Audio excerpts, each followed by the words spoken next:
Hello friends, आज मैं आपके लिए बहुत ही अच्छे क्वेश्चन जो बार बार परीक्षाओं में आए हैं वही लेकर के आया हूं। तो वीडियो आपको पूरा देखना है। स्क्रीन पे क्वेश्चन लिखा हुआ है 1 + 2 + 3 + 4 और ये 20 तक जा रहा है, यानी कि सभी को प्लस करने के लिए बोला है। 20 तक संख्या है। तो अगर आप सबको लिखोगे फिर प्लस करोगे तो समय लगेगा। हमें एक फॉर्मूले की जरूरत होती है। तो n = n × n + 1 / 2। आप इस फॉर्मूले से इन सभी संख्याओं का योग निकाल सकते हो। ठीक है, हमें n का मान पता होना चाहिए क्या होता है। जो n दिया गया ना, इसका मतलब होता है अंत वाली संख्या जो कि 20 है। ठीक है, इनटू n हमारा 20 है, 20 में जोड़ दूंगा 1 तो ये कितना हो जाएगा 21 और डिवाइड में कितना है मेरा 2। 2 से 20 को अगर मैं काटूंगा तो 10 बार में 10 का गुना कर दूं मैं 210 हो जाएगा। भाई 10 का गुना 21 से कर दूंगा तो एक जीरो ही तो बढ़ जाएगा, तो 210 हो जाएगा। तो हमारे पास नंबर ऑफ टोटल योग कितना आ गया 210। ये हो जाएगा हमारे इस प्रश्न का बिल्कुल सही जवाब। चलिए मैं आपको एक चीज बता देता हूं। जो बच्चे हमारी वीडियोस का वेट करते हैं उनको टाइम नहीं पता है, तो सुबह के 11 बजे हमारा पहला वीडियो आता है, दोपहर के 3 बजे दूसरा वीडियो और शाम को 7 बजे हमारा तीसरा वीडियो। यानी कि एक दिन में हम ये 3 वीडियो अपलोड करते हैं, जिसमें मैथ्स और रीजनिंग। और एक बात और, मुझे बच्चे कुछ कमेंट कर रहे हैं कि सर आप इंग्लिश भी पढ़ाना चालू कर दीजिए, और मुझे इंग्लिश आती भी है, मैं पढ़ा भी सकता हूं। तो क्या आप मेरी इस बात से एग्री हैं, या जो बच्चे कमेंट कर रहे हैं उनकी बात से एग्री हैं कि इंग्लिश मुझे पढ़ानी चाहिए? तो आप मुझे कमेंट करके बता दीजिएगा। जितने भी बच्चे इस पहले क्वेश्चन को देख रहे हैं, ठीक है, वो यहां पे मुझे कमेंट करके बता दें कि सर आप इंग्लिश की क्लास पढ़ाइए और हमें पढ़नी है। ठीक है, तो मैं इंग्लिश की क्लास के लिए एक वीडियो आपका मैथ का हो जाएगा, एक वीडियो रीजनिंग का और एक इंग्लिश का। तो 3 वीडियो में इस तरीके से रेगुलर आपके लिए अपलोड करता रहूंगा। आप मुझे कमेंट करके बताइए इंग्लिश आपको पढ़नी है या नहीं। चलिए अब देखते हैं अगला सवाल। अगला प्रश्न है, प्रश्न वही है जो पिछले क्वेश्चन में देखा, लेकिन यहां पे स्क्वायर है सभी के साथ। पहले क्वेश्चन में 1 से लेकर 20 तक जा रहे थे, कोई स्क्वायर नहीं था, कोई पावर नहीं थी, लेकिन यहां पे पावर हमको 2 दिए गए। तो 2 दी गई है तो उसका फॉर्मूला में भी थोड़ा चेंज होगा। फॉर्मूले में भी तो चेंज होना चाहिए। पहले हमने n का मान निकाला था, अब n स्क्वायर का निकालेंगे। तो इसका फॉर्मूला होता है n × n + 1 × 2n + 1 डिवाइड में 6। ये होता है इसका फॉर्मूला। मैं जितने भी फॉर्मूले नोट करा रहा हूं आप भी अपनी कॉपी में नोट कर लिया करें, ताकि जब भी एग्जाम से पहले आप तैयारी करेंगे ना, तो सारी चीजें नोट रखी मिल जाती हैं, तो फिर इधर उधर नहीं ढूंढना पड़ता, वहीं से तैयारी हो जाती है। चलिए n का मैंने क्या बताया, अंत वाली संख्या जो कि 20 है, इंटू n 20 है, 20 में जोड़ दूंगा 1 तो ये 21 हो जाएगा, इंटू n 20 है, 20 का 2 से करूंगा 40, 40 में जोड़ दूंगा 1 तो ये हो जाएगा 41। ठीक है, और डिवाइड में मेरे पास 6 है। अब इसे हम कटाएंगे। 2 से कटा दूंगा 3 बार में, और 2 से इसको कटा दूंगा 10 बार में। 3 से 21 को कटा दूंगा 7 बार में। ठीक है ना, अब कर दो इनका मल्टीप्लाई। 10, 7 और 41 का मल्टीप्लाई। तो पहले 7 और 41 का कर देते हैं। 7 1 7, 7 चौकू 28, 287 हो गया। अब 287 इन दोनों का मल्टीप्लाई हुआ है, अभी तो हमें 10 से मल्टीप्लाई करना है। जब 10 से करना तो एक जीरो ही तो बढ़ जाएगा आगे। ठीक है, 2870 आपके सवाल का बिल्कुल सही जवाब है, ये 2870। चलिए अब देखते हैं अगला प्रश्न। अगला प्रश्न है, यहां पे प्रश्न को और बढ़ा दिया। सबसे पहले देखा केवल सिंपल संख्याएं थी, फिर देखा स्क्वायर में हो गई, अब देखा तो पावर 3 तक हो गई। और क्वेश्चन भी यहीं तक आता है, या तो बिना पावर का, या फिर स्क्वायर में, या फिर पावर 3 तक। यहीं तक क्वेश्चन पहुंचेगा। तो जहां तक पहुंचेगा वहां तक तो हम कराएंगे। अब आपको करना क्या है, जब पावर भी बढ़ गई है तो थोड़ा सा फॉर्मूले में फिर चेंज हो जाएगा। फॉर्मूला क्या रहेगा, n × n + 1, ठीक है, डिवाइडेड बाई 2 और इस पूरे का होल स्क्वायर। इतना सरल फॉर्मूला है, ज्यादा मुश्किल नहीं है। n × n + 1 डिवाइडेड बाई 2 पूरे का होल स्क्वायर, ये है इसका फॉर्मूला। चलिए n का मान मैंने आपको बताया अंत वाली संख्या जो कि 20 हो जाएगी, इंटू 20 n है, 20 में जोड़ दो 1 तो ये 21 हो जाएगी, डिवाइड बाई कितना 2, और इस पूरे का क्या है होल स्क्वायर। यही तो प्रश्न है। चलिए 2 से कटाएंगे 10 को, वो 2 से 20 को कटाएंगे तो 10 बार में कटेगा, और 10 का मल्टीप्लाई मैं 21 से कर दूं तो ये कितना हो जाएगा, ये हो जाएगा 210। हो गया कि नहीं हो गया? और इस पूरे का क्या करना है आपको, होल स्क्वायर करना है। पूरे का स्क्वायर हुआ कि नहीं होगा? तो 21 का स्क्वायर करो, 21 का स्क्वायर होता है 441, और जीरो का स्क्वायर करते हैं कभी भी तो संख्या जितनी भी जीरो की डबल हो जाती है। अगर यहाँ 2 जीरो होते तो 4 आ जाते, यहाँ 3 जीरो होते तो 6 जीरो। जीरो का स्क्वायर कभी करते हैं, जैसे कोई भी संख्या हमने करी जिसके पीछे जीरो है तो डबल जीरो हो जाते हैं। अगर 1 जीरो है तो 2 हो जाएंगे, 2 जीरो यहाँ पे तो 4, यहाँ 3 है तो 6, 4 है तो 8, इस तरीके से। तो ये क्या है आपके सवाल का बिल्कुल सही जवाब। ठीक है, क्लियर हुआ सभी को?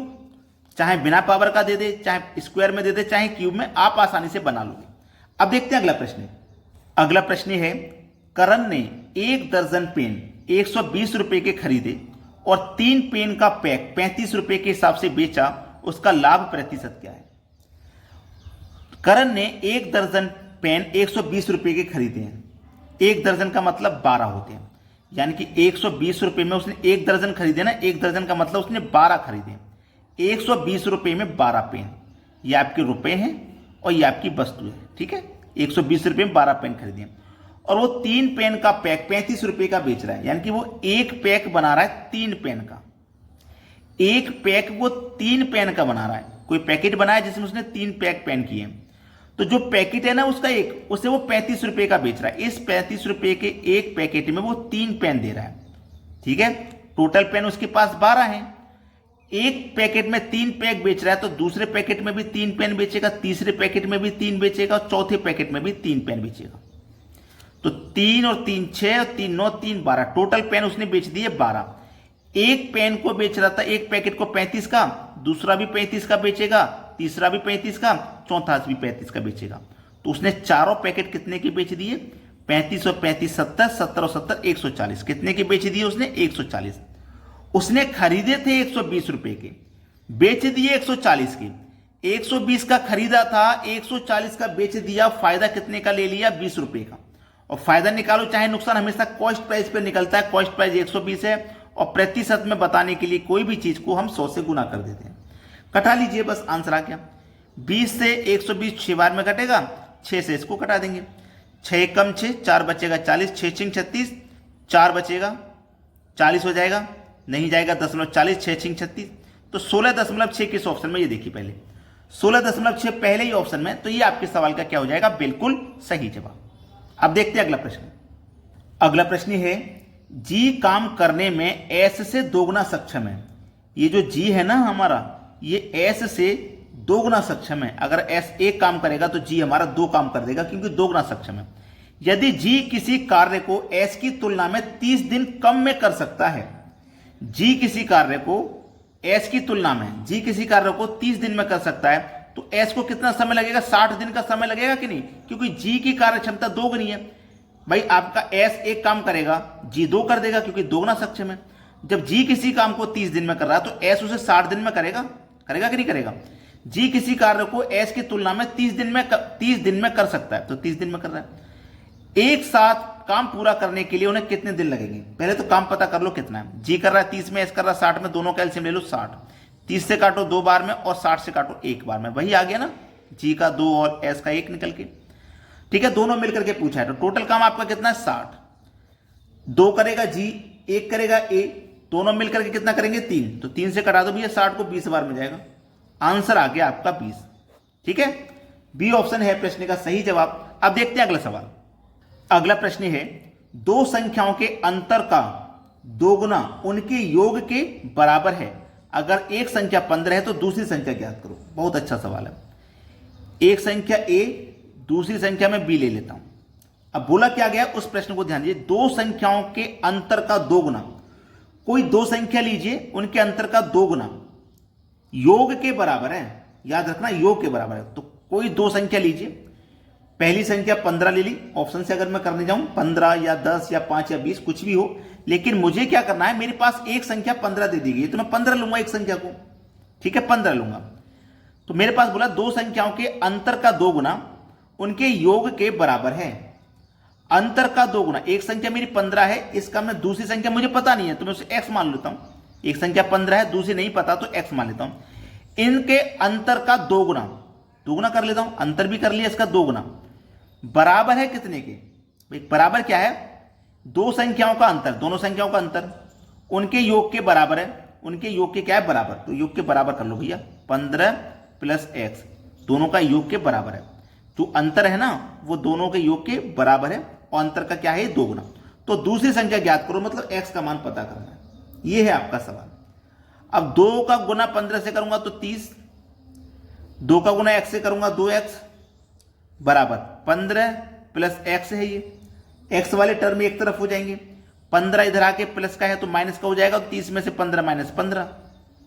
ये माइनस का 2x इधर आके प्लस का 2x हो जाएगा, तो 1x पहले से है तो 3x हो जाएगा। अब 3 से 15 काट दो 5 बार में, तो x का मान कितना निकल के आ गया 5, तो दूसरी संख्या हमारी 5 हो जाएगी। सी ऑप्शन सही जवाब है। अगर लाइक नहीं किया वीडियो तो लाइक कर दो और शेयर कर दीजिए भाई सभी बच्चों में। ठीक है दोस्तों, धन्यवाद।